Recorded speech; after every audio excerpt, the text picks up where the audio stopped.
All right, listen, Wealth Nation, nothing humbles you more than looking at your paycheck before and after taxes hit. Yeah, 1 minute you're making six figures, and the next, Uncle Sam took his cut, left you gas money, and said, good luck.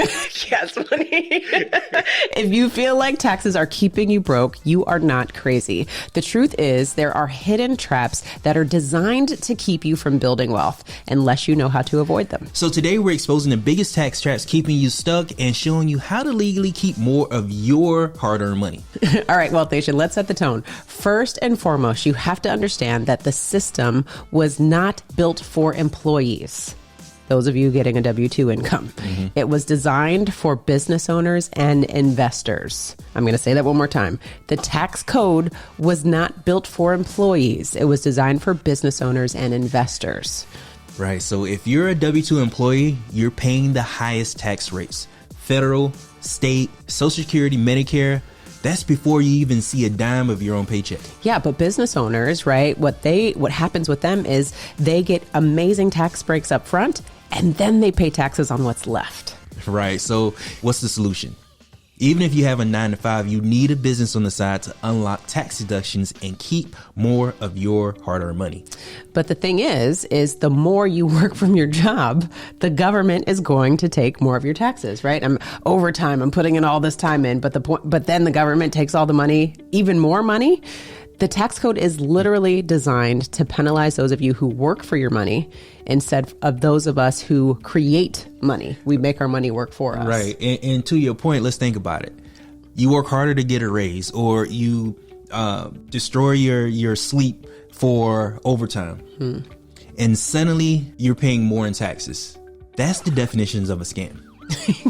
That is the definition of a scam. You go to work hard to make more money and they take more money. Exactly. So let's talk about the solution, right? We have to shift our earned money that Darius is referring to, that is taxed at the highest rate, and we have to move it to investment income that's taxed at a lower rate. What do I mean by this? We just did a video, we'll link it here, where we talked about paying yourself first. And really what you need to do is, instead of consumption, we need to think about creation and pay ourselves first, because when we pay ourselves first, those funds are going to be the funds that we use and we shift to that income, that investment income that's going to allow us to make more money. So let's break this down a little bit. Capital gains, including stocks, real estate, and business income. Mm-hmm. Capital gains are taxed at a way less rate than our paycheck. So the wealthy aren't cheating the system. They're just playing the game differently. And here's a tax that most people don't even realize: inflation. And we talk about inflation all the time on the Wealth Nation channel. We're going to keep talking about it until we are blue in the face, because it is so important for you all to get it. Yeah. And we're definitely talking about a lot if I turn blue in the face.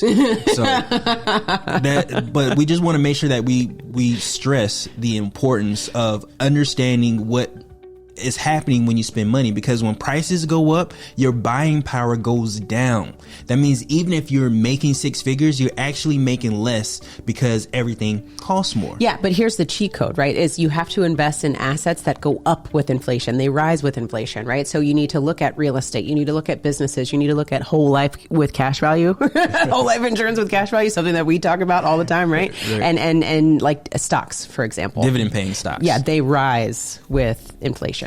Right. Now, cash sitting in a savings account loses value every single year. Wealthy people put their money in assets that grow while inflation eats away at everyone else's paycheck. So when we talk about paying yourself first, we're talking about paying yourself as a way to guide your money to these right avenues or revenue streams, not for it to just sit there, but so that you can start making better financial decisions with your money than consumption. Yeah, because most people, what they're going to do is they're going to max out their retirement accounts, right? Like their 401ks, for example. That's a touchy subject. I know. Just be careful. Okay, tiptoe around this one. We go tiptoe around your 401k, because what happens is we max out our 401ks, we max out our retirement accounts, but what we don't recognize is that we're actually setting ourselves up for a larger tax bill later. Like, oh man. Okay, hold on. I got to get this point through. If I'm 65, right? I've been working my whole life. It's all right. Thank you. I've been working my whole life, and now all of a sudden I go to get my money, and then what happens? It's not there. Right. Now, I get a little bit, but all of it isn't there. Yeah, you look in your Fidelity account, and then you go to take the money, and a chunk of it is missing. And you're like, where's the chunk go? And they're like, oh, that was taxes. And you're like, what you mean taxes? I thought this was a tax deferred account. It's like going on Naked Afraid and not signing up for it. Like, I'm put into this environment where I'm starch naked, but I didn't sign up for it. Where my clothes at? Where my clothes at? Well, and the thing is, right? Because again, we don't understand these financial things. So if we could just drop a little bit of knowledge, right? When we think about 401ks, for example, we are not getting taxation up front, right? They take our paycheck and it goes into the 401k before taxes. And then of course the government is going to get theirs. When are they going to get theirs? When we go to retire, and they're going to take more taxes out because we have more money sitting in that account. So anyways, that's the point that I want to make. It's just we have to shift from thinking about, oh, well, I'm going to avoid taxes by putting more money into my retirement accounts. No. You're just making it worse. So basically what Carmen's talking about is traditional 401ks and IRAs are tax deferred, meaning you postpone your taxes until retirement. But do you think taxes are going to be higher or lower in the future? And what we're doing is we're gambling on that if we decide to max out our 401ks, or traditional 401ks and IRAs. Yeah, and the point is, with all the government spending and the national debt, I mean, we assume that taxes will be higher in the future. We don't know. We don't have the crystal ball, but that's the assumption. Yeah, and we stay in Northern Virginia, and we're really close to everything going on in Capitol Hills, where a lot of these different programs are being cut. We don't know what the results are going to be of that. We don't know if taxes are going to be higher. We don't know if taxes are going to be lower. We just don't know. So that means that, you know, when you retire, you'll be paying higher taxes on all the money you saved instead of paying lower taxes now. So what do? You diversify. And when we say diversify, we don't mean diversify your stock portfolio. We mean diversify in other tax-free options, like Roth IRAs, like whole life insurance, for example, and other investments that are going to provide tax-free growth. That's how you hack this system. And here's the final trap that most people don't realize, is that they're not setting their families up successfully in order to pass down wealth. So what happens is their families end up paying inheritance taxes and having to sell the assets just to pay for the taxes. Right. That's how generational wealth disappears, because families aren't prepared for the tax bill that comes when a loved one passes away. And the wealthy avoid this with proper estate planning. They have trusts, they have life insurance, so that their heirs don't have these problems. And this is something that is super important for you to get, because what we don't want to happen is that you spend your life building wealth, buying homes, buying assets, and investing in order to pass all this down to your children. And then the government shows up after you pass, like, hold up, we need our cut. We do not want that to happen. Yeah, that's called estate taxes. And if you don't plan ahead, your family could lose a big chunk of that wealth you built instead of actually inheriting it. So estate taxes is basically, let's call it like death tax. And what happens is when you pass away, the government is going to look at everything that you own. They're going to look at your houses, they're going to look at your cars, all of your assets, your investments, your businesses, everything.